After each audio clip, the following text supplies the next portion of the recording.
Shots in the Dark contains graphic depictions of events that may not be suitable for all listeners. We encourage all of our listeners to be open-minded and engage in dialogue with us through any of our social media accounts or email. Ooh.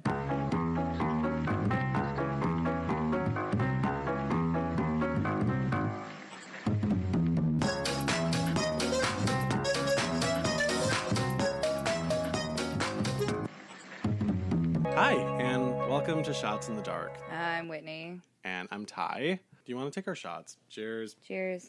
So I'm really excited to tell you my true crime story this week. Yeah, I know you've been talking about it, but not telling me what it is for the last 2 hours almost. It is so good. It's so good. I'm excited. And the weird thing is, for the first time, I don't have a trigger warning, but I have a spoiler alert. Okay, cool. I'm down with no trigger warnings this week because I don't want to hate you. Yeah. Obviously, it's a murder, so it's not going to be super happy, but there's a lot of elements from the stories we typically tell that are missing. I do have to give a spoiler alert. So there is a show that's going to be coming on, Investigation Discovery. Yeah, nice. It has not completely aired yet. Uh-huh. And it's going to be called Dead North. Okay. And if you are a person who is not familiar with this case and you don't want to know what happens, I'm not mad at you wanting to watch the show and be surprised as it goes on. It's going to be a 3 or 4 part mini docu-series. Nice. And it airs at the end of this month. I'm going to jump into it. Iron River, Michigan. Sweet. I go past there. In the UP? Yeah. It's a very small city in the Upper Peninsula. It's technically a city.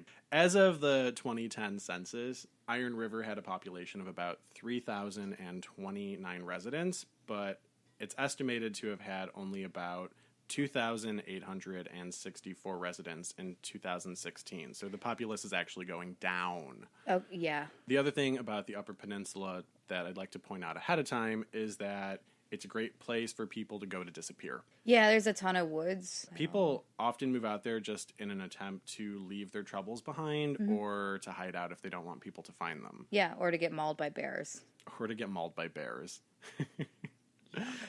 In an interview regarding the story that I'm about to tell you, former Iron River Police Chief Laura Frizzo said this, quote, "Iron River is a small town. Unfortunately, I have to label it as kind of a depressed community with a lot of problems. A lot of crime for a small town." She, by the way, she is, oh my god, so amazing. She's such a badass. You're going to like her so much by the time this story is over with. On October 27th of 2014, Terry O'Donnell walked into Laura Frizzo's office to file a missing persons report. According to Terry, her ex-boyfriend, Chris Reagan, with whom she spoke with almost daily, had been missing for about 2 weeks. So he's her ex-boyfriend? They ended amicably. They were still best friends. In fact, she was the reason that he moved to Iron River in the middle of nowhere. They had a long-distance relationship before that, and to be by her, he moved up there. And he had been cheating on her while she was away on a trip. Perfect. And the relationship ended, but they both loved each other so much that they wanted to stay friends and keep in touch. So Terry, who was sobbing throughout the entire conversation with Police Chief Frizzo, told her that she had not heard from Chris since the morning of October 14th. And that day, he had told her that he would contact her the following morning after he finished a drug test for his new job, a job he would be taking soon in North Carolina. And then the two of them afterwards could go out and celebrate. Okay, so he's now moving away. That's correct. He had a pretty tough job. He worked in a factory, and he had just had knee surgery, so it was very physically demanding. Yep. And he wanted to find something that was going to be a little bit easier on his body. He also, I think, was just ready to get out of Iron River. I haven't been there, but the way that I read a lot of the statements in this article and the way that things happen, it makes me realize how spaced out a lot of things are. Yeah. The other thing I found out is that it's backed up to the almost 1 million acre Ottawa forest. That's a pretty big forest. When you have dementia, I'll make sure that that's the forest that I take you to and drop you off. I'll never get out. Just wander to campsites. Chris Reagan never showed up to his drug test. Okay. He never contacted Terry. Okay. And she had been trying to get a hold of him throughout the course of those 2 weeks, and she never once received a response. When his apartment was searched, They found that all of his belongings were still there and half packed for the move that he was about to make. There were dishes in the sink with food that had been crusted onto them because they were sitting there for 2 weeks. His eyeglasses were on the counter. All of his medication was still in the bathroom cabinet. Was he someone that was dependent on medication or his eyeglasses? I think that the whole theory is he didn't take anything with him. No, I'm down. Not sure if he had a condition where he absolutely needed to take medication every day or not, but it seemed weird to police that these things that you would typically want to at least have with you were not taken. So it's starting to look like he didn't willingly disappear. There were a lot of different theories on what had happened to Chris. So Chris Reagan's car. It's a 2013 Hyundai Genesis. It was left abandoned at a nearby park and ride for about 2 weeks and had been sitting there since his disappearance.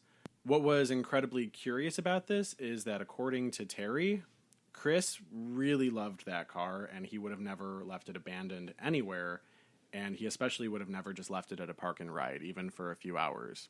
Okay, so that's definitely something that they clued into, not only because he wouldn't have been without his car, but also that someone may have intentionally made it or tried to make it seem like he skipped town. Yeah, the way that the people involved in the case, the police officers, were looking at it was so fresh and it was all happening so quickly that this was escalating. It was hard to know exactly what happened. They suspected that there may have been foul play, but you never really know what happened. So everyone was trying to be pretty cool and collected about it until they could find more definitive answers. So Terry O'Donnell started to really panic once she noticed that his car was at the park and ride. Okay. And that was one of the factors that made her go to the police to file the missing persons report. When Sergeant Barrett inspected the vehicle, she found his knee brace in the car. Which obviously he needs. Exactly. Which, according to Terry, he needed for pain management and he used it daily. It's not something that he was very likely to leave behind and not want to take with him if he went somewhere. They also found a piece of paper with an address written on it. Okay. After having the car towed for forensic inspection, complete badass Chief Laura Frizzo checked the activity on his bank accounts to see the last place and time he made a purchase. Okay. It was the day that he went missing, and it was at a gas station. She was able to check the surveillance video footage from within the gas station and see him at the pump through the window. Since this is now officially the last known footage of him, she noted that he was last seen wearing a t-shirt and jeans. Okay. So Laura needed to call upon state police to provide detectives as Iron River Police Department was understaffed. When state police got involved and the detectives arrived, it was very clear to Laura that they did not want to work as a team on this case. And it was really unfortunate because the interview that I watched her in, she was really excited to get them involved. She wanted to be a team. She wanted to solve this case so bad, and she wanted to work on it together. Every step of the way, they butted heads with her, and they told her that they thought that her theories were wrong, and they wanted to kind of take it into their own hands and do their own thing. State police initially made Terry the primary suspect. Well, she's the one that's the closest. Because in their eyes, she was the jealous ex-girlfriend. Yeah. Although Laura Frizzo consistently told them that they should be looking elsewhere and broaden their list of suspects, Laura Frizzo generally felt that Terry was not involved in the case at all and claims that the night Terry came into the station to report him missing, she could see how worried she was and knew that she wasn't trying to hide anything just from how hard she was sobbing and the look in her eyes. And she said in the interview that when you interview enough people and enough people file missing persons reports, an officer or a detective know when somebody's trying to hide something from you, and Terry wasn't hiding anything. For me, it's not really the state police doing anything wrong. They're doing their job. For me, it's the amazing thing of Laura Frizzo knowing that Terry O'Donnell was innocent. After that, Laura contacts the HR manager at Chris's job. The new one or the one that he is leaving? The one that he was working at before. He had given his notice, but he hadn't finished it out yet. Chris apparently was the perfect employee. Outstanding. And was made a manager very quickly after he started working there. The HR manager that Laura spoke to stated that she knew something was wrong the day that he didn't show up to work for the first time, and she took it personally and she took it really hard. She regretted not filing that missing persons report herself. when something like that happens, you don't want the worst possible thing to be the case. You want it to be okay. Maybe the person got sick of it. Maybe they left early. Yeah. Once the police show up, I could see where you would turn around and kick yourself and be like, I could have given you a few more weeks to be working on this. Yeah. When speaking with the HR manager, she wanted to know if he had any close friends at work and began interviewing several people that worked there. It was rumored Chris had been having an affair with a married coworker named Kelly Cochran. So he's really good with cheating in both of the avenues. Yeah. The state police and the detectives that were assigned to the case were continually disagreeing with Frizzo, and especially on the fact that she believed that Kelly Cochran was a lead worth pursuing. Mm-hmm. Detectives that were put on the case specifically believed that Chris had disappeared of his own free will because he wanted to. Without any of his personal possessions. That's right. Perfect. But badass police chief Laura Frizzo knew what was up. Laura then asked Sergeant Barrett to head out to the Cochran's residence so that she could ask Kelly some questions about Chris's disappearance. And for good measure, she told her to bring backup because she had a bad feeling about the situation. Okay. When they arrived at the house, the officers noticed as they were walking to the front door, there was a figure in the upstairs window. When they knocked on the door, they were received in a less than friendly manner and greeted by Kelly's husband, Jason. When asked if they could speak to Kelly, Jason Cochran told police that she was not at home and would not be back for a while, and that she had, quote, done nothing wrong. Well, you're defending her without knowing that there's any issue. Well, Jason was full of shit. Right after making all of those statements, Kelly came downstairs and walked up right beside him. Perfect. Sergeant Barrett. She said that after she came downstairs and had walked up to them, she flat out asked him, "Why would you lie to us?" Instead of him responding, Kelly was very forceful and took over and answered for him and said, "He was just trying to protect me." Oh, perfect. Jason apparently knew about the affair, and Kelly was pretty open in conversation with police about having this relationship with Chris. Uh-huh. Right in front of Jason, she was able to speak about it freely. Jason remained very stoic and emotionless the entire time, and he spoke very little throughout the interview. So all of this is screaming that maybe they did it. I don't know. I mean... It's screaming. Maybe. We'll find out. I truly hate you. On the next episode of Shots in the Dark. And bye! Bye! Kelly Cochran told Sergeant Barrett that she hadn't heard from Chris Reagan in a few days and didn't know what was going on. A few days.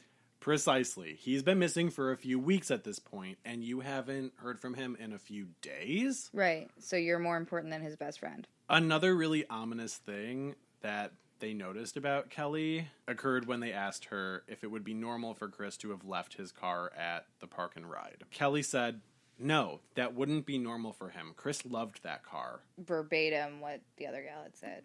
What the cops picked up on was she said loved, past tense. So she's treating him as though he's already deceased. So we're already assuming he's dead, which is interesting because everybody else wants him to be alive. And it's literally the first time you've been spoken to by the police. They also had asked Kelly if Chris had been to her house ever, and she told them that he had not at any point been to her house. According to Kelly, the two always met up at Chris's place, and she hadn't even been to his place since he went missing. Interesting thing is that piece of paper with the address found on it in Chris's car that I mentioned earlier, it was Kelly and Jason Cochran's home address. Yeah, not even surprised. So after leaving the house, Sergeant Barrett immediately phoned police. She told Chief Laura Frizzo that something was wrong and she had a bad feeling about the couple. The next day, Laura had the couple come into the police station for questioning. Jason went first, and he was incredibly odd during his interview. Instead of talking about what he knew about Chris Reagan, he told police more about his mental and physical health issues. Frizzo still believes to this day that he did that in an effort to redirect the topic of his interview away from Chris Reagan and distract them. Jason claimed to know nothing about Chris's disappearance and expressed that he knew he and Kelly must look guilty. Well, no kidding. Aside from waving a sign that has an arrow on it that says guilty, you're pretty much waving a sign. It's very strange because if you listen to the way that he was described when the police showed up at their front door, he was a real dick. They said he was very stoic, he was less than friendly when they showed up, and in the video where they bring him into the interrogation room and they start speaking to him and he sits down, he opens up with telling them that he has anxiety, he sees a doctor for it, he has all these health issues, and then he starts crying in front of them. Okay, like so he's he already can't get it setting a together. stage to be like, oh, poor me, when they show the tapes later. He's putting on a good show. And Laura Frizzo even said, too, she's like, I didn't believe for a single second that this man could be that weak, basically. Next, Kelly was questioned by the police. She was real descriptive about the sexual encounters that she and Chris would have. She had zero problem talking about it with them.